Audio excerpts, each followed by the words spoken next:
Direction అంటే చాలా కష్టం అనే చెప్పాలి. అండ్ ఆయన ఆదిత్య 369 అలాగే మేడం ఇలాంటి చాలా మంచి మాస్టర్ పీస్ మూవీస్ అయితే తీశారు.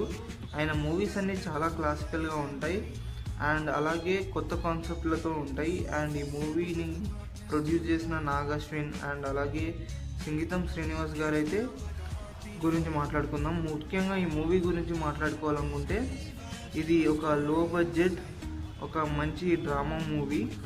అండ్ ఈ మూవీలో ఉండే మ్యాక్సిమం క్యారెక్టర్స్ అన్నిటికీ ఒక సపరేట్గా వాళ్ళకంటూ క్యారెక్టర్ డిజైన్ ఉంటుంది.